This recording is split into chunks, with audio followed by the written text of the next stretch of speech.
Sarah Mitchell sat in the uncomfortable hospital chair, watching her 8-year-old daughter Emma sleep peacefully, despite the tubes and wires surrounding her small frame. The steady beep of machines filled the quiet room at Children's Hospital London.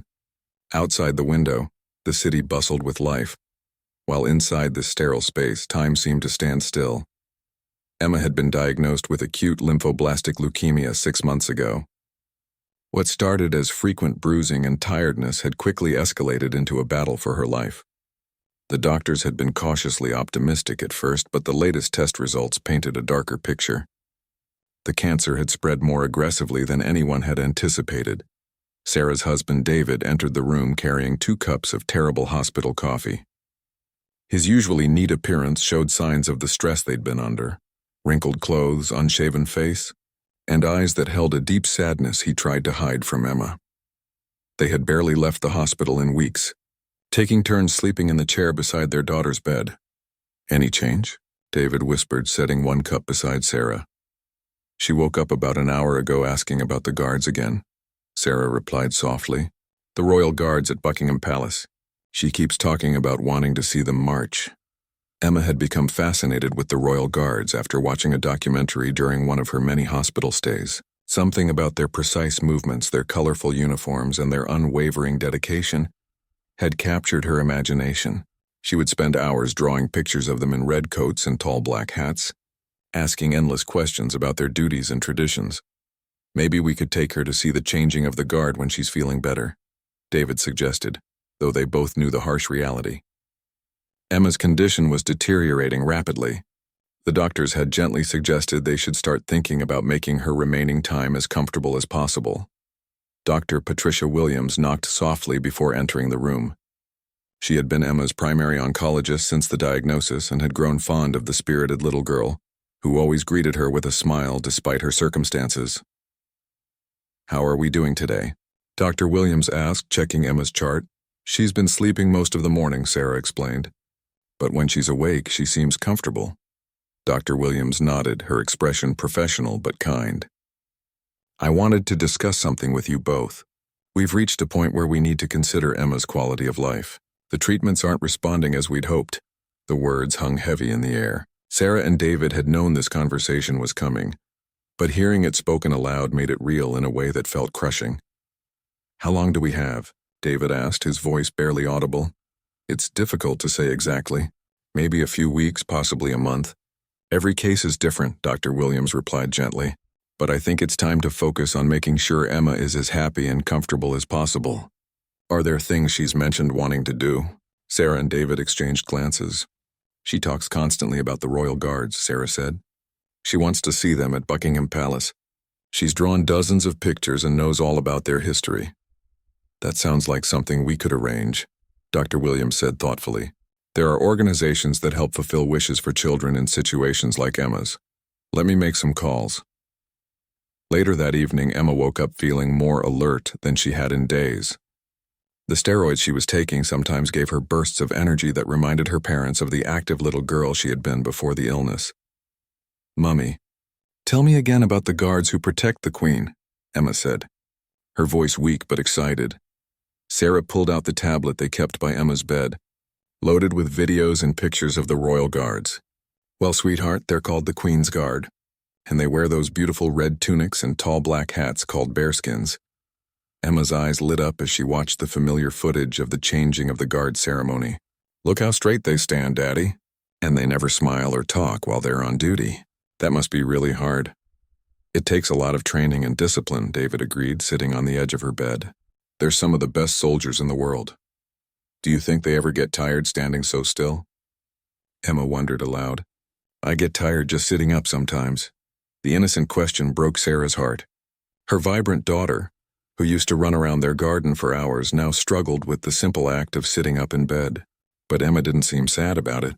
Instead, she was genuinely curious about these soldiers she admired so much. "I bet they do get tired," Sarah said. "But they're very dedicated to their job of protecting important people. Like how you and Daddy protect me," Emma said with a small smile. That night, after Emma had fallen back asleep, Sarah found herself researching everything she could about the Royal Guards. She learned about their history, Their rigorous training and their deep sense of duty, she discovered that many of them were young men not much older than teenagers, who took their responsibilities seriously despite their youth.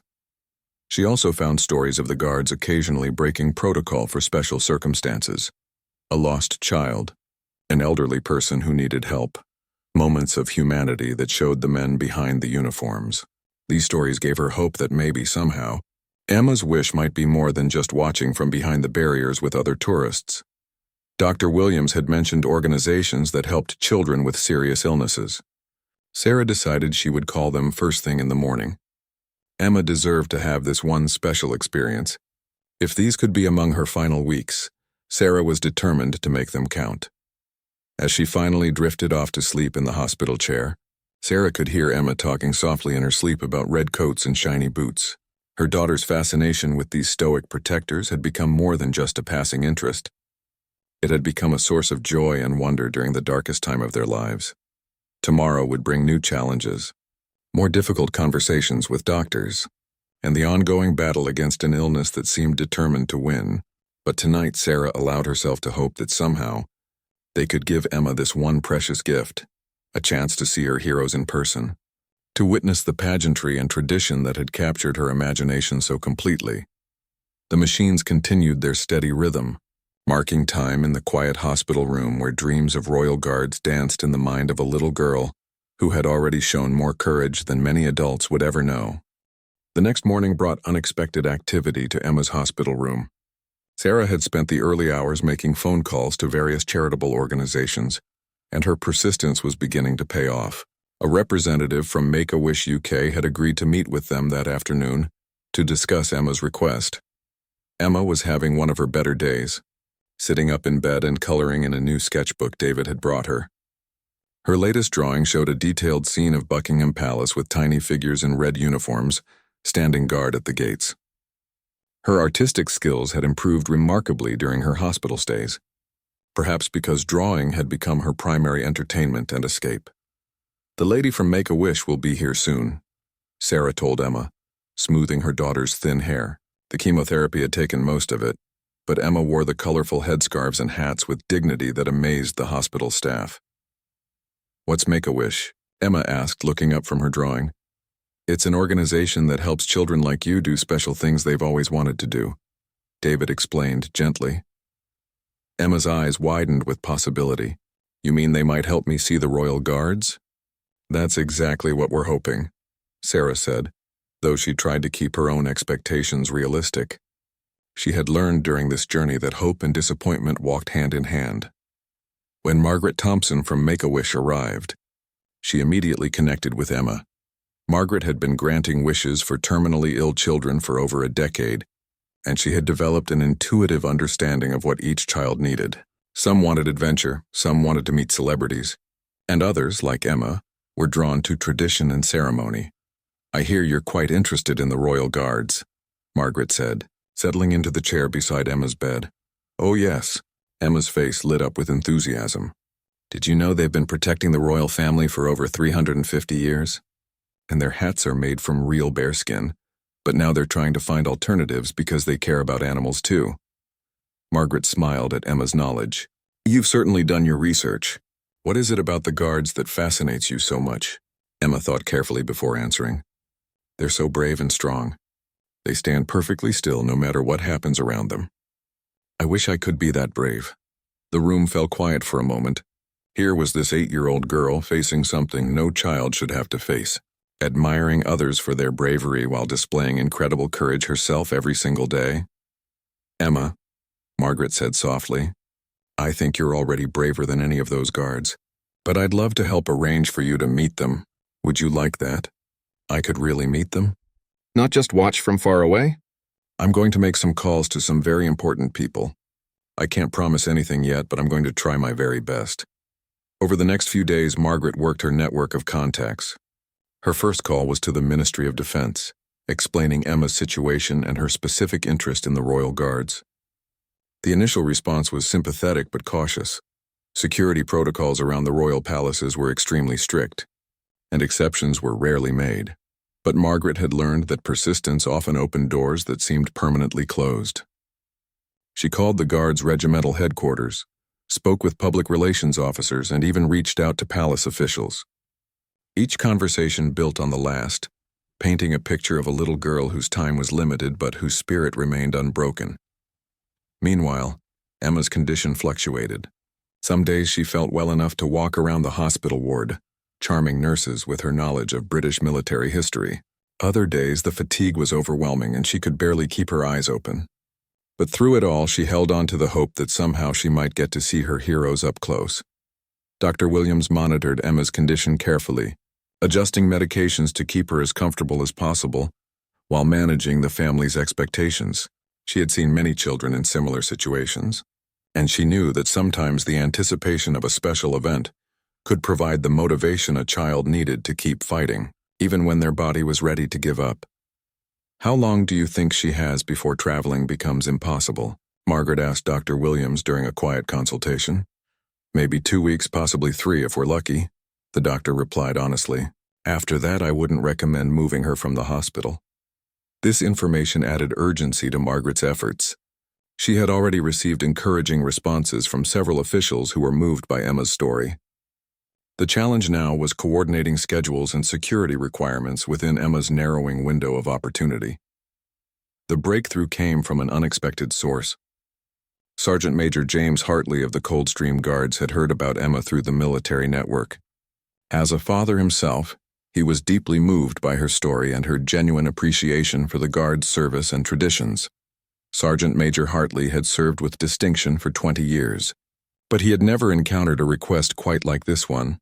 He spoke with his commanding officer about the possibility of arranging something special for Emma, not just a brief meeting, but a genuine experience that would honor both her interest and the Guards' traditions. "Sir," Hartley explained to his commander, "this little girl knows more about our history and duties than some of our new recruits. She's facing something far more challenging than anything we've encountered in our service. If we can give her a moment of joy, isn't that what we're really here to protect?" The commander, Colonel William Davidson, was initially hesitant. The Queen's Guard followed strict protocols for good reasons, and making exceptions could set problematic precedents. But something about Emma's story resonated with him. Perhaps it was the purity of her admiration for their service, or maybe it was the reminder that their ultimate duty was to protect and serve the people of Britain, including one brave little girl who saw them as heroes. "What exactly are you proposing, Sergeant Major?" Colonel Davidson asked. "With your permission, sir, I'd like to arrange for a small group of us to visit her at the hospital first. Let her meet us in person, answer her questions, maybe bring some items from our museum. Then, if she's well enough, we could arrange for her to visit us at Wellington Barracks for a private ceremony." Colonel Davidson considered this carefully. It would require coordination with multiple departments, security clearances, and approval from higher authorities. But sometimes, he reflected, doing the right thing required going beyond standard procedures. "Submit a formal proposal," he told Sergeant Major Hartley. "Let's see what we can make happen for this young lady." Back at the hospital, Emma continued her drawings and her research, unaware that her simple wish was mobilizing people throughout the British military establishment. She had captured the imagination and touched the hearts of men and women who had dedicated their lives to duty and service. And they were about to show her that sometimes the greatest honor comes not from following rules, but from knowing when compassion should guide the way forward. 3 days later, Emma was having her afternoon rest when Sarah noticed unusual activity in the hospital corridor. Several staff members were whispering excitedly, and there seemed to be more security personnel than usual. She wondered if perhaps a celebrity was visiting another patient, something that occasionally happened at the children's hospital. Margaret Thompson appeared in the doorway with a smile that could barely contain her excitement. "Emma, sweetheart, are you feeling up for some very special visitors?" Emma stirred from her nap, rubbing her eyes. "What kind of visitors?" "The kind that wear red tunics and tall black hats," Margaret said gently. Emma's eyes flew wide open. "Really? The Royal Guards are here? At the hospital?" "3 of them are waiting just down the hall. They've come specifically to meet you." Emma struggled to sit up straighter, suddenly fully alert despite her medication. Sarah quickly helped arrange her pillows and smooth her favorite headscarf, the one decorated with crowns and castles that Emma insisted made her look royal ready. Sergeant Major Hartley entered first, still in civilian clothes but carrying himself with the unmistakable bearing of a career military man. Behind him came Guardsmen Thomas Wright and Michael Stevens, both young men who had volunteered for this special assignment. "Miss Emma Mitchell," Sergeant Major Hartley said formally. "I'm Sergeant Major Hartley of the Coldstream Guards. We understand you're quite knowledgeable about our regiment." Emma was speechless for a moment, staring at these real-life heroes who had stepped out of her dreams and into her hospital room. Finally, she found her voice. "You're really here," she whispered. "You're really Royal Guards?" "We certainly are," Guardsman Wright said, his young face breaking into a warm smile.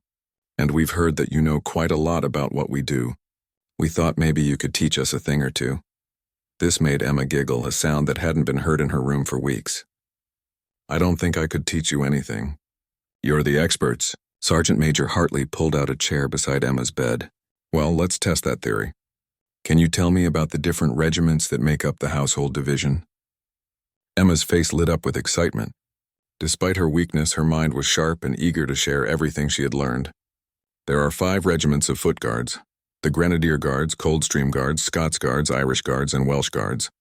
Each one has different colored plumes on their bearskins and different arrangements of buttons on their tunics."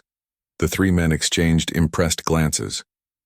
Many tourists who visited Buckingham Palace couldn't distinguish between the different regiments.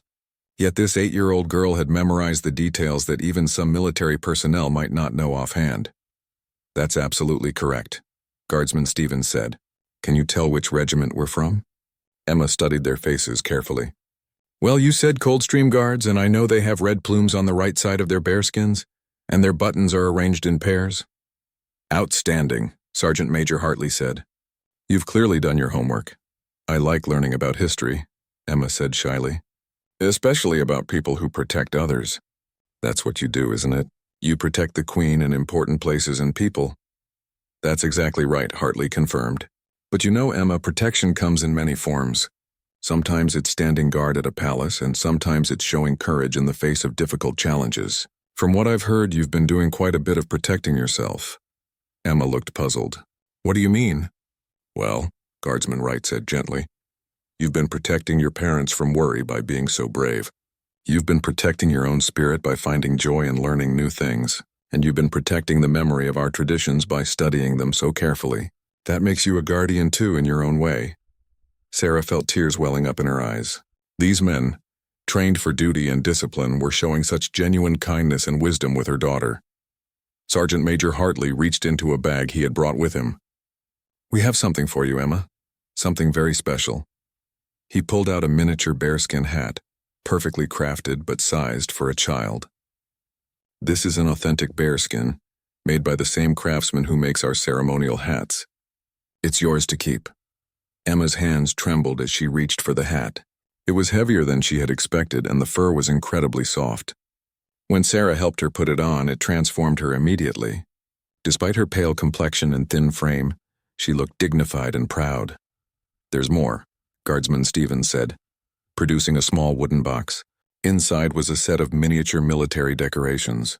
Not real medals, but expertly crafted replicas of the ribbons and honors that the Guards wore. "These represent different qualities that we value in the Guards," Sergeant Major Hartley explained. "Courage, dedication, honor, and service to others. We think you've demonstrated all of these qualities during your time in the hospital." Emma touched each tiny medal reverently. "These are for me? Really for me to keep?" "Absolutely," Wright confirmed. "But there's one more thing. If you're feeling up to it in a few days, we'd like to invite you to visit us at Wellington Barracks. You could see where we train, meet more of the Guards, and maybe even witness a private ceremony that we're arranging just for you." "A real ceremony? With marching and everything?" "With marching, music, and full-dress uniforms," Hartley promised. "If your doctors say you're well enough to make the trip." Emma looked at her parents with eyes full of hope and excitement. This was beyond anything she had dared to dream. Not only had the Royal Guards come to visit her, but they were inviting her into their world, treating her as someone important and worthy of their time and respect. Dr. Williams had been quietly observing from the doorway, and she stepped forward now. "I think we can make arrangements for a brief outing, as long as we take proper medical precautions." After the Guards left, Emma couldn't stop talking about their visit. She wore her bearskin hat throughout dinner, refusing to take it off even for her evening medications. She arranged the miniature medals on her bedside table where she could see them, and she made Sarah promise to call Margaret right away to confirm their acceptance of the invitation to the barracks. "Mummy," Emma said as Sarah helped her prepare for bed, "do you think the other sick children here would like to know about the guards too? Maybe we could show them my pictures and tell them the stories." Even in her joy and excitement, Emma was thinking of others. Sarah realized that her daughter was indeed a guardian, protecting hope and wonder in a place where both were often in short supply. That night, for the first time in weeks, Emma slept peacefully without nightmares about treatments or procedures. Instead, she dreamed of standing tall and proud in formation with the Royal Guards, protecting something precious and important. In her dreams, she wasn't sick or weak. She was strong, brave, and worthy of standing alongside her heroes. The visit had given Emma something that no medical treatment could provide: a sense of purpose, dignity, and connection to something larger than her illness. The guards had seen past her condition to the brave, curious, intelligent girl beneath, and they had honored that spirit in a way that would sustain her through whatever challenges lay ahead. The morning of Emma's visit to Wellington Barracks dawned crisp and clear. Emma had been awake since 5 o'clock, too excited to sleep despite the early hour. Sarah and David had barely slept themselves, worried about whether Emma would have enough energy for the outing, but also knowing this might be her last chance for such an adventure. Dr. Williams had approved the trip with strict conditions. Emma would travel in a specially equipped medical transport vehicle, accompanied by a nurse and with oxygen available if needed. The visit would be limited to 2 hours maximum, and they would return immediately if Emma showed any signs of distress. "I feel strong today, Mummy," Emma insisted as Sarah helped her dress in her favorite outfit, a navy blue dress with small red flowers that she thought looked appropriately patriotic for meeting the guards. She insisted on wearing her miniature bearskin hat, which had barely left her head since receiving it. The medical transport was more comfortable than Sarah had expected, with Emma able to lie down if needed while still seeing out the windows. As they made their way through London's busy streets, Emma pressed her face to the glass, taking in all the sights with renewed wonder. "Look, there's the Thames," she pointed out excitedly, "and Big Ben. We're really going to see the guards at their home base." Wellington Barracks, located just behind Buckingham Palace, was an impressive complex of historic buildings that housed several regiments of the Household Division.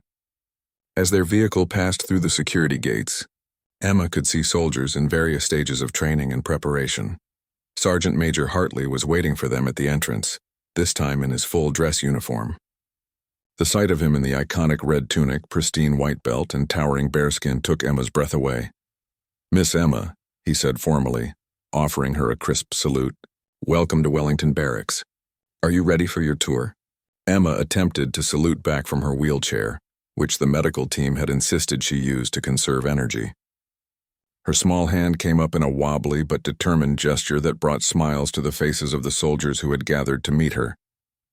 Their first stop was the Guards Museum, where Emma was able to see centuries of military history displayed in gleaming cases. Guardsman Wright, who had become something of her personal guide, explained the significance of various uniforms, weapons, and decorations. "This sword belonged to a guardsman who served at the Battle of Waterloo," Wright explained, showing Emma an ornate ceremonial blade. "And this uniform was worn during the coronation of Queen Elizabeth II. Emma listened intently to every word, asking thoughtful questions that impressed the museum curator. When they showed her a display about the guards' role in protecting the royal family through various historical periods, she made connections between events that surprised the adults. So the guards have been there during happy times like coronations and weddings, but also during scary times like wars and attacks, Emma observed. "That must be very hard, having to be brave no matter what's happening." "That's exactly right," Sergeant Major Hartley said. "A guard's duty doesn't change based on circumstances. We're trained to be steady and reliable no matter what's going on around us." Emma nodded seriously, "Like how I try to be brave for Mummy and Daddy even when I'm scared about being sick." The simplicity and truth of her statement moved everyone present. Here was this child, facing her own battle with the same steadfast courage they tried to embody in their service. Their next stop was the parade ground, where a very special surprise awaited Emma. Arranged in perfect formation were 20 guards in full ceremonial dress, red tunics blazing in the afternoon sun, bearskins standing tall, boots and belts gleaming with meticulous care. "Emma," Sergeant Major Hartley announced, "the guards of Wellington Barracks request the honor of performing a private ceremony in your honor." Emma gasped, her hands flying to cover her mouth. "For me? Really for me?" As the guards began their precision drill, Emma watched with complete fascination. Every movement was perfectly synchronized, every step taken with absolute precision. The sound of their boots on the pavement created a rhythmic cadence that seemed to echo through the historic courtyard. But what happened next was unprecedented in the long history of the guards. As they completed their formation drill, the entire company turned toward Emma and, in perfect unison, offered her a crisp salute. It was a gesture of respect typically reserved for royalty and high-ranking officials. But on this day, it was given freely to one brave little girl. Emma struggled to stand up from her wheelchair, determined to return their salute properly. Sarah moved to help her, but Emma waved her away. "I can do it, Mummy. I need to do this right." With tremendous effort, Emma pulled herself to her feet and stood as straight as her weakened body would allow.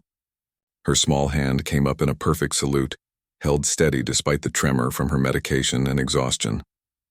For that moment, she looked every inch the soldier she admired so much. The guards held their salute until Emma lowered her hand, and then something extraordinary happened. Led by Sergeant Major Hartley, they began to applaud, a sound that echoed off the ancient walls and seemed to celebrate not just Emma's courage, but the spirit of determination she represented. Colonel Davidson, who had been watching from the sidelines, stepped forward. "Miss Emma, on behalf of all the Guards regiments, I present you with this certificate of honorary membership in the Household Division.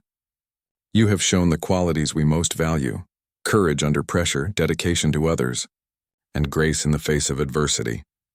The certificate was beautifully crafted, with official seals and signatures that made it a genuine document.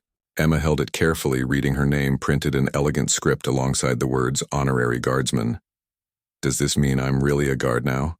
she asked, her voice filled with wonder.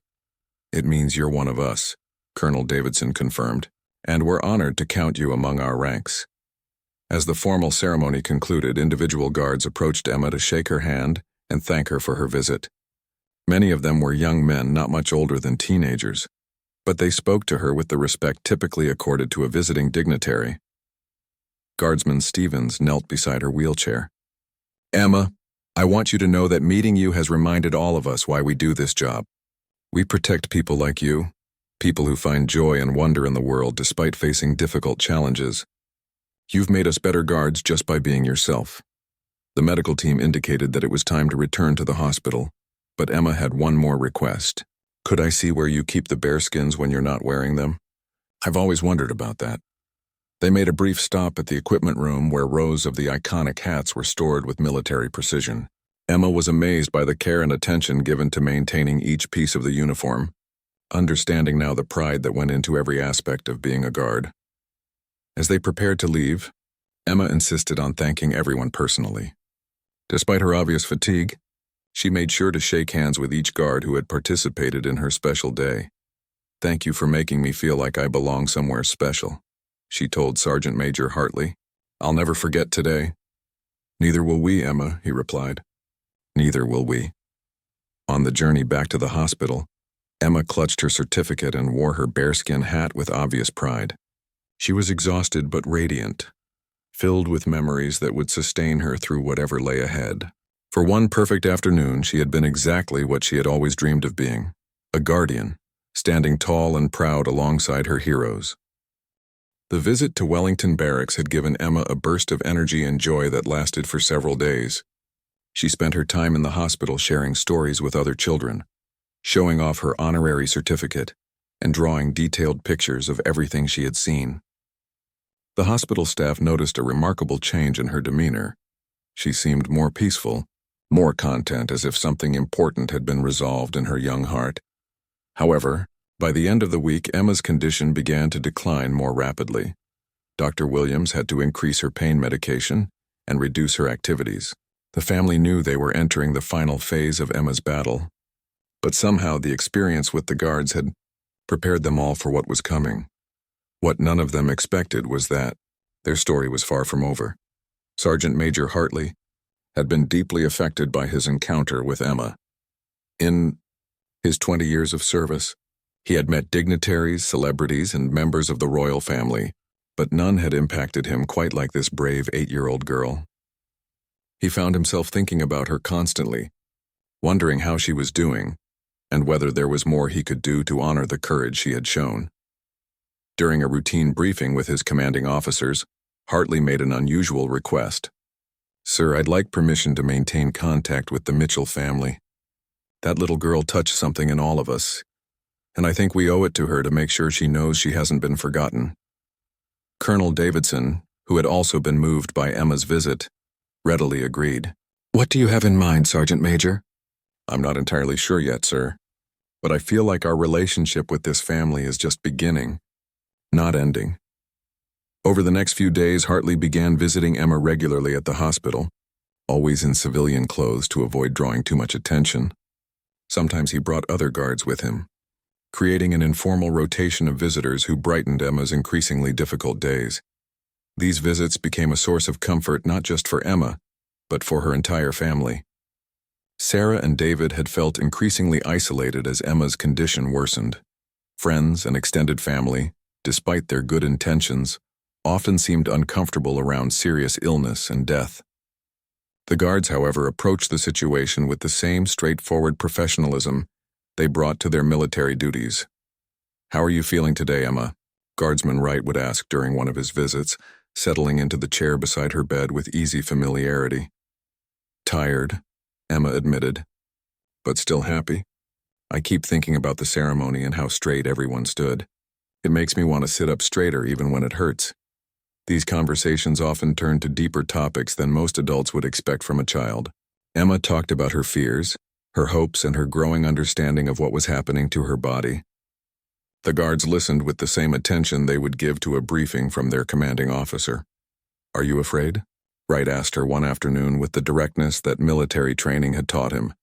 Emma considered this carefully. "Sometimes, but not as much as I used to be. Meeting all of you helped me understand that being brave doesn't mean you're not scared. It means you do what you need to do even when you are scared." "That's the best definition of courage I've ever heard," Wright replied, and he meant it. As word of the guard's ongoing relationship with Emma spread through the regiment, something remarkable began to happen. Other members of the household division started asking if they could contribute in some way. A collection was taken up to help with the family's expenses. Guards volunteered to visit during their off-duty hours. The regimental chaplain offered spiritual support to the family, but the most significant development came from an unexpected source. The story of Emma's wish and the guards' response had begun to circulate through social media, shared initially by hospital staff who had witnessed the ceremony. The response was immediate and overwhelming. Messages of support began pouring in from around the world. Other military units shared stories of their own encounters with brave children. Parents of children with serious illnesses reached out to express their gratitude for the joy the guards had brought to Emma's life. The hashtag #EmmasGuards began trending, with people sharing their own stories of courage and service. Margaret Thompson from Make-A-Wish called Sarah with news that left her speechless. "Sarah, I've been doing this work for 10 years and I've never seen anything like the response Emma's story is generating. We're getting calls from military units around the world, asking if they can do something similar for children in their areas. Emma has started something much bigger than anyone could have imagined." The publicity was both welcome and overwhelming for the Mitchell family. They were grateful for the support and the awareness being raised about childhood cancer, but their primary focus remained on making Emma's remaining time as peaceful and meaningful as possible. Emma herself seemed amazed by all the attention. "Mummy, why are so many people interested in my story?" "I just wanted to meet the guards." "Because you've reminded people of something important," Sarah explained gently. "You've shown them that even when things are really hard, you can still find joy and wonder in the world. That's a very special gift." Emma thought about this for a while. "Do you think other sick children would like to meet soldiers too? Maybe we could help them do that." This innocent question sparked an idea that would ultimately become Emma's greatest legacy. Sarah mentioned her daughter's suggestion to Sergeant Major Hartley during one of his visits, and his eyes lit up with possibilities. What if we could create a formal program? Hartley suggested. Something that connects military units with children who are facing serious illnesses. Not just one-time visits, but ongoing relationships that provide support for the whole family. The idea began to take shape through conversations between the guards, the hospital staff, and Make-A-Wish representatives. They envisioned a program that would train military personnel to work with seriously ill children, provide ongoing support for families, and create meaningful experiences that honored both the children's courage and the military's commitment to service. Emma became increasingly involved in planning this program. Despite her weakening condition, she insisted on being consulted about every detail, from how the soldiers should introduce themselves to what kinds of activities would be most meaningful for different ages of children. The most important thing, Emma told the planning committee during one of their bedside meetings, is that the soldiers treat the children like they're important. Not just sick, but important. That's what made me feel so special. Her insights proved invaluable in shaping what would eventually become the Emma's Guards program. She suggested that soldiers share stories about their own fears and challenges, helping children understand that everyone faces difficult situations. She recommended that visits include educational components so children could learn about history and service while building relationships with their military visitors. As Emma's physical condition continued to decline, her involvement in the program became her primary source of energy and purpose. She would perk up noticeably whenever planning meetings were scheduled, determined to contribute everything she could to help other children have experiences similar to her own.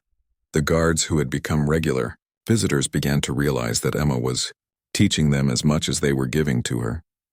Her perspective on courage, service, and finding meaning in difficult circumstances challenged their own understanding of what it meant to be a protector and guardian. "You know," Guardsman Stevens told Emma one afternoon, "when I joined the Guards, I thought our job was to protect important buildings and people. But you've taught me that sometimes the most important thing we can protect is hope." Emma smiled weakly from her hospital bed. "And you taught me that being a guard isn't just about standing still and looking serious. It's about caring for people and making sure they feel safe and valued." The conversation was interrupted by the arrival of an unexpected visitor. Colonel Davidson had come to the hospital with news that left everyone in the room stunned.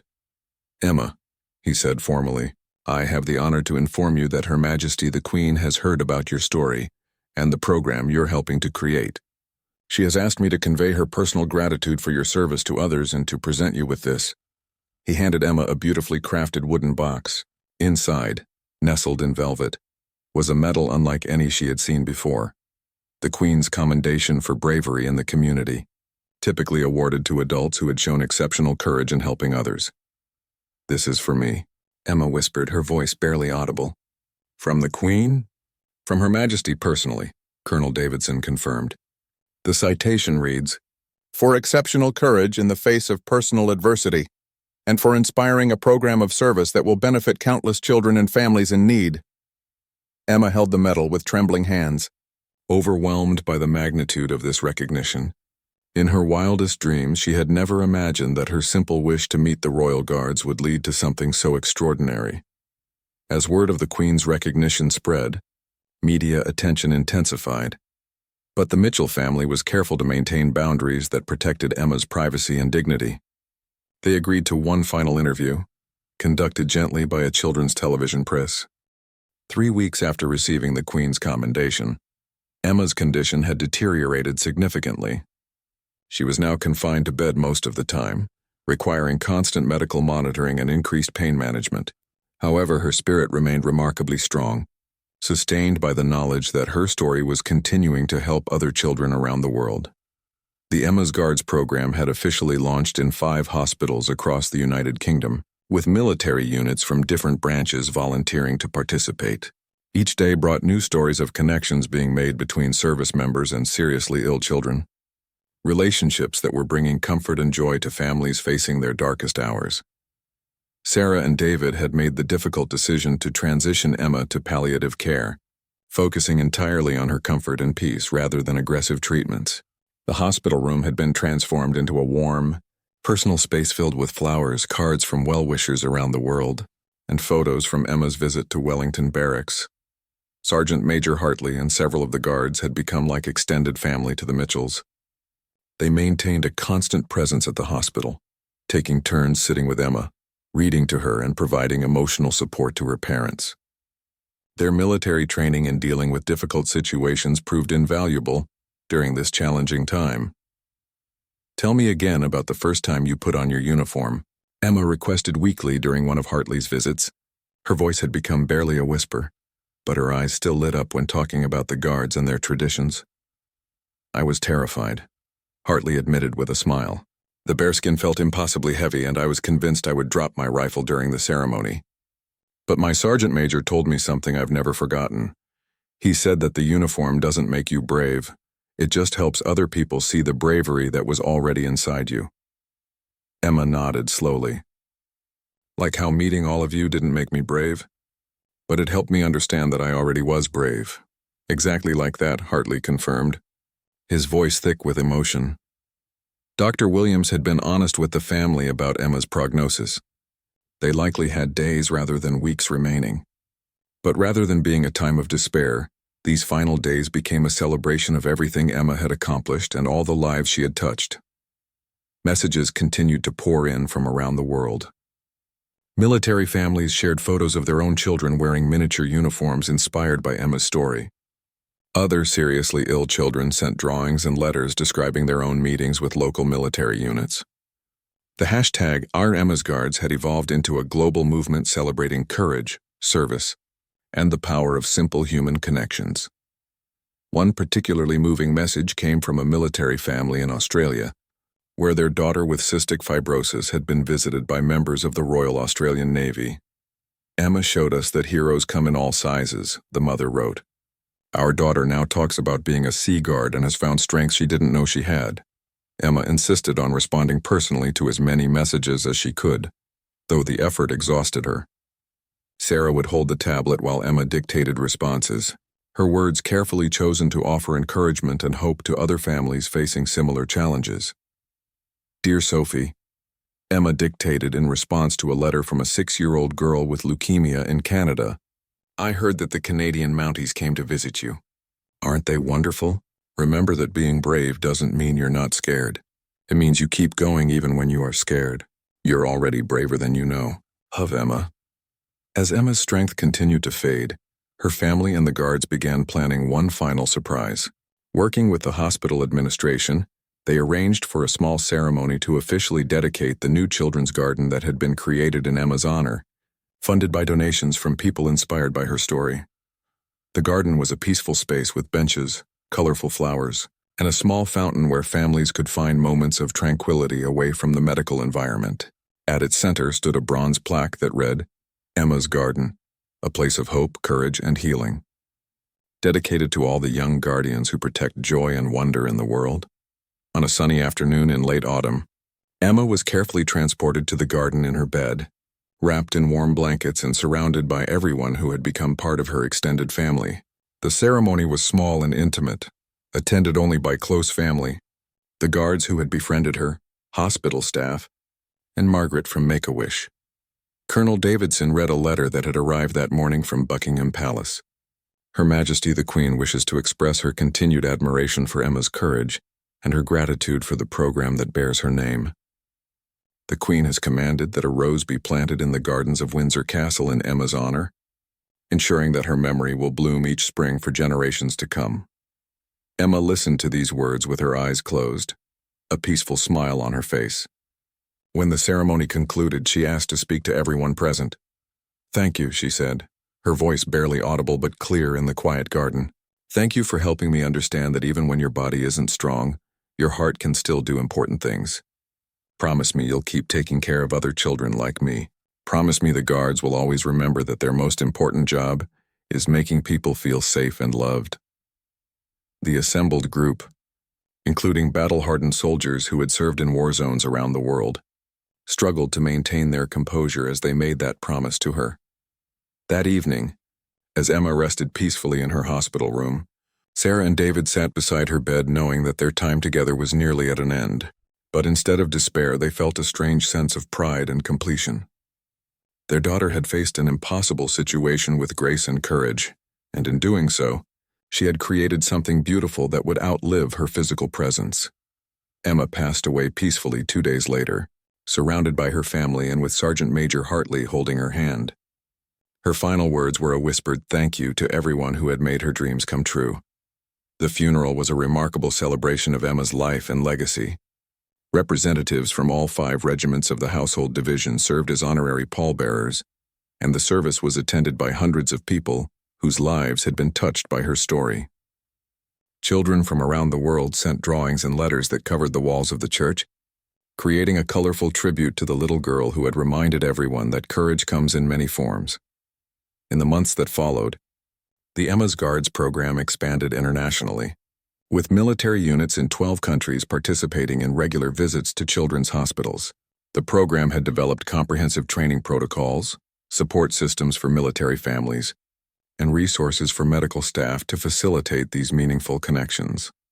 A scholarship fund established in Emma's name provided support for the education of children who had survived serious illnesses, helping them pursue their dreams with the same determination Emma had shown. The fund's motto, taken from Emma's own words, read, "Courage is not the absence of fear, but the determination to keep going despite it."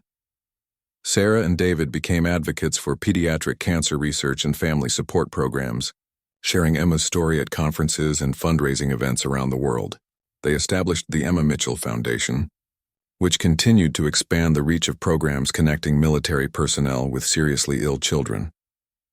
On the first anniversary of Emma's death, a special ceremony was held at Wellington Barracks. The Queen herself attended, unveiling a permanent memorial to Emma in the Guards Museum. The memorial featured her favorite drawing of the Royal Guards alongside the text of her honorary certificate and photos from her visit to the barracks. During the ceremony, Sergeant Major Hartley, now promoted to Regimental Sergeant Major, spoke about Emma's lasting impact on the Guards and on everyone who had known her. "Emma taught us that true guardianship is not about standing at attention or following protocol," he said. "It's about protecting what matters most: hope, dignity, and the belief that every person has value." She was 8 years old, but she understood our mission better than some of us who had served for decades. Every day in hospitals around the world, soldiers are standing guard over children who need to know they're not alone. That is Emma's legacy, and it will continue for as long as there are people brave enough to serve others. The Emma's Guards program continued to grow and evolve, touching thousands of lives and creating connections that transcended military ranks, national boundaries, and medical diagnoses.